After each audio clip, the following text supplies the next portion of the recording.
welcome back once again. Very delighted to be having with us over the phone for more details over this very important topic, Dr. Ayman Ghounam, the economic expert. Good morning, Dr. Ghounam.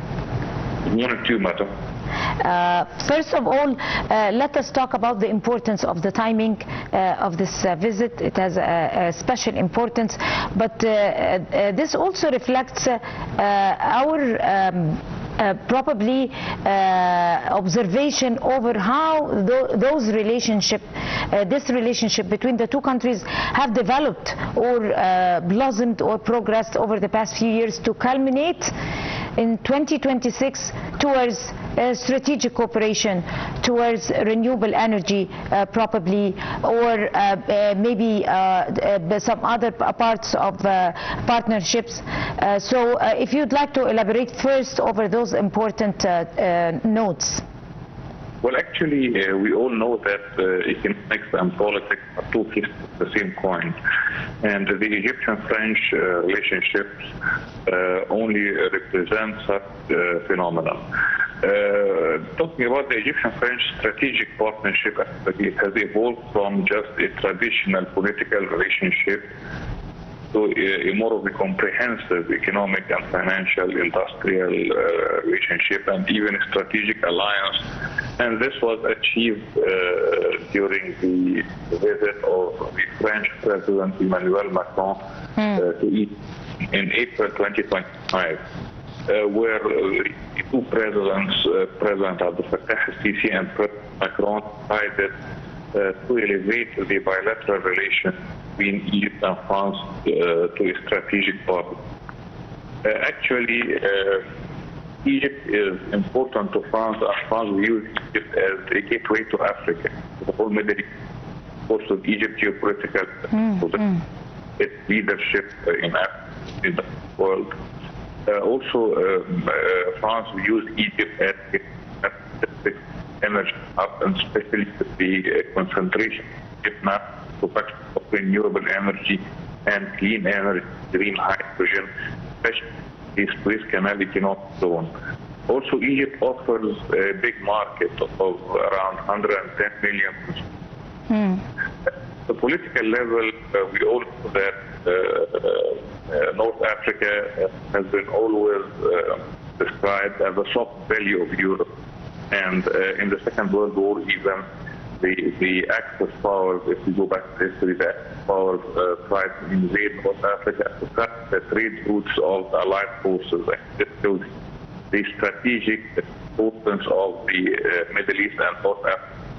And Europe's interest in keeping stability in this region.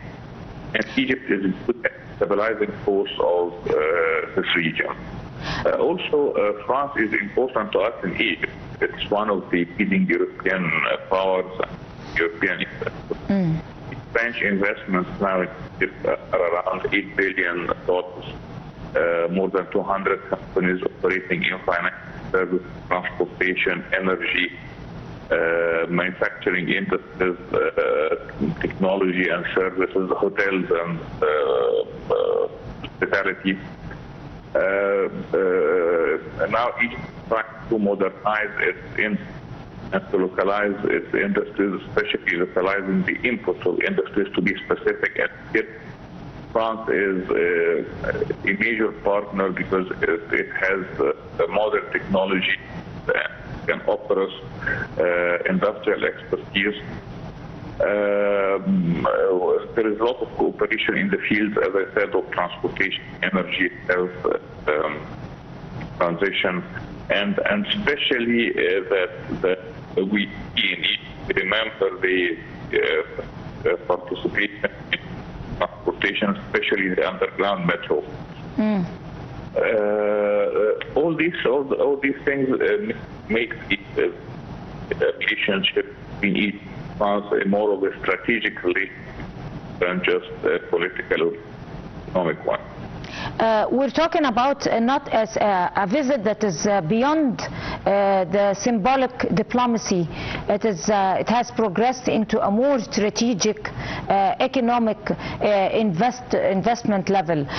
You have kindly mentioned the energy and renewable energy projects, also the transportation modernization and the Cairo Metro development projects, and also the Mediterranean security also is amongst those particular spheres of cooperation, and countering terrorism also. But then the timing of this visit is very important, not on the strategic. I'm not talking about the strategic level as much as of that particular side of the economic level, and seeking new spheres and horizons at this very critical time to upgrade and continue and maintain economic prosperity and investment prosperity on those projects. Well, actually, if we look at the bilateral trade, for example, between Egypt and France, as I mentioned, it averages 2.5 billion euros per annum during the last 2 decades. And this shows that there are a lot of areas for cooperation between the two countries. But as you kindly mentioned, that now the world is undergoing a major energy crisis, and this is the second energy crisis in like 4 or 5 years, second to the energy crisis that came with the Russia-Ukraine war. And these two crises, they showed all the countries of the world, whether they are developed industrial countries or developing countries, that they have to undergo a major shift in their energy strategy, and they have to focus more on the use of renewable energy, the production. And that's why, for example, Egypt moved preemptively before such crisis, and our energy strategy increasing the level of renewable energy to around 40% of the electricity production by 2030. In Germany, for example, they have a target which is 80%. That's because energy, but the severance of the Russian energy supply.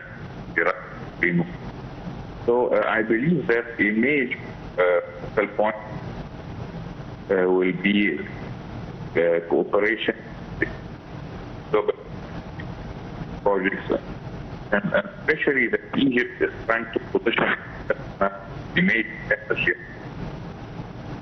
We're talking about a time currently now the global trade routes are facing unprecedented threats, and also the wars are reshaping the alliances between different nations, and of course the economic uncertainty is looming in the air amongst different economic entities, and Europe itself is trying to reassess its strategic priorities in the south of the Mediterranean and in the Middle East.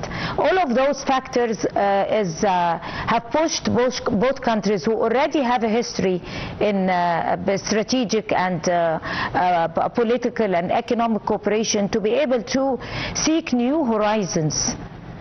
If you would like to elaborate. Well, actually, as you mentioned,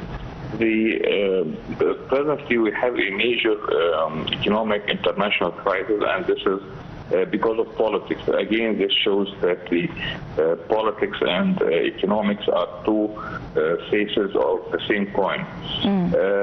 The inflation is expected by many of the European countries and many of the world powers to increase in the coming year, especially with the increasing oil prices.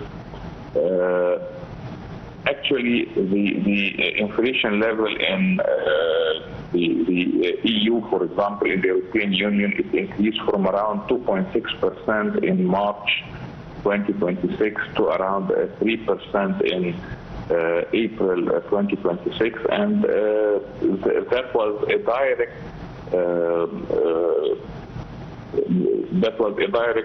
result of the increase in the oil prices. Of course, these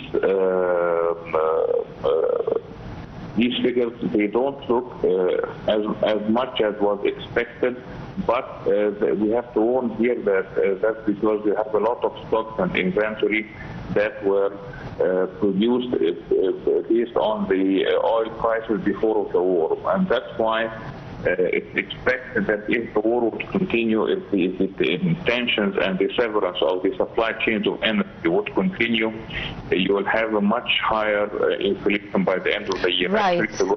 Actually, the World Bank expected that by the end of the year, if the political tensions continue, you will have a rise in the commodity prices in the world, average rise by 16%, and you will have around 31% increase in the fertilizers cost because of the increase in natural gas prices. Because of course, natural gas is a direct input in fertilizers. So all these figures,